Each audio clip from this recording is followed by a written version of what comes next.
Hello Aces, Ace Combat fan here, and as you know, one more Ace Combat 7 trailer has been released, and of course now it's time to analyze it. Unlike my previous analysis, we'll start with the ending of the trailer to the most important information. Ace Combat 7 will be also available on both the Xbox One and Steam. While I am a PS4 owner, which I bought just to play Ace Combat 7, I'm very happy that more people will be able to enjoy the Ace Combat series on a different platform. So it's time to leave that PlayStation Xbox rivalry aside and just focus on enjoying the game, because the Ace Combat series only benefits from that. People who can't afford a PS4 or don't want to switch from their Xbox or PC will then be able to enjoy the game after all. Another interesting point is that since the game is coming to PC, it will eventually get modded, as we know. Just like what happened to Ace Combat Assault Horizon, so you never know what could happen with a modded Ace Combat PC game. The multi-platform, however, isn't a surprise, at least to me, because earlier we had some indications on the internet that Ace Combat 7 was apparently being rated for Xbox in Taiwan, and Ace Combat producer Kazutoki Kono had previously mentioned in interviews that he wasn't gonna close the door on a multi-platform release. But now you may ask, then what is the advantage of playing on PlayStation? Wasn't it supposed to be an exclusive game? The truth is, Ace Combat 7, it still is a PlayStation exclusive, but only when it comes to virtual reality. So far, the game's VR capabilities will only work in the PSVR. This means that Ace Combat VR content will not be available on either Xbox or Steam.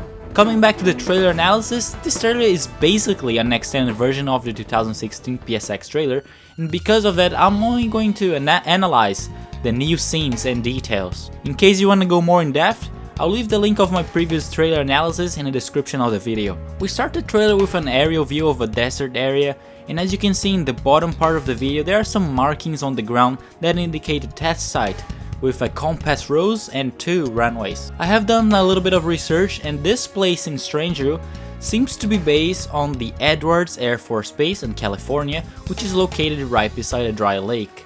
Comparing Edwards AFB to the base we see in the screenshots of the game, both of them look identical, and the coincidence doesn't stop there, because this has the same layout as the Stonehenge Air Base. Of course though, that the base from Stonehenge had to go through some major upgrades to become this new airbase, but this could have easily happened between the events of Ace Combat 4 and Ace Combat 7. What I'm not so sure though is how the Erusians, which apparently are running some tests from this airbase, can operate, since the Stonehenge airbase is actually located in the country of Sun Salvation. After this scene, we only have some minor additions to the trailer. As you can see, Mihalin receives some more medical attention, the F-104 leveling off, and I bring your attention to the instruments of the aircraft, which will be functional in the game, some new mountains and clouds. The suit was ineffective. It still wouldn't allow him to fly to his full potential. So as he said, the suit was ineffective, and that is referring to Mihali's special flight suit. On the next scene, we see that the computer screen reads a very high total load with a peak of 10.887 Gs and an imminent risk of G-lock. That means that Mihaly almost pulled 11 Gs during the flight, whereas a typical fighter pilot only pulls around 9 Gs. The G-lock refers to a G-force induced loss of consciousness, and that is because the guy was pulling so many Gs that there wasn't much blood going to his head. Also, notice too that we have seen these graphics before in Ace Combat Infinity, and they indicate that whatever input it was 140% and the output was 90%. Next scene, we see the battle around the lighthouse, and not much to say. I just noticed that these 2 missiles keep going straight and crossing, forming into an X shape. I'm not sure if it does mean anything though. After that, we have the girl talking about the era of the drones, and it looks like she's some sort of mechanic to the Air Force who has to fix that F-15 with a missing tail. A slight Pixie reference, of course. Note too how the left side of her face is dirty, just like the markings found on the left side of our protagonist's aircraft. After that, we have a bit of cockpit view inside the F-15, and then again note how the instruments are functional. I've noticed too that in this scene where the F-18 is passing by, it seems like one of the targets in the mission is destroyed by a laser coming from the ground. In this short gameplay footage, we see the player engaging with some MQ-101 drones, a timer counting down, and the indicator that we will be able to see the missiles on our radar. After that, we see the carrier from the demo mission and the F-104 flying over a different air base.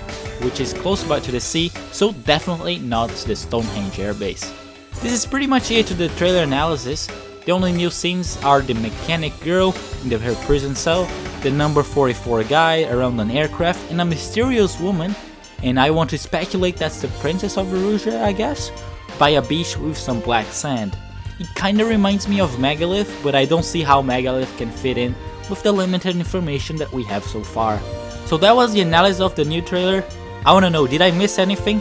If I did, please let me know in the comments because I'd love to know more.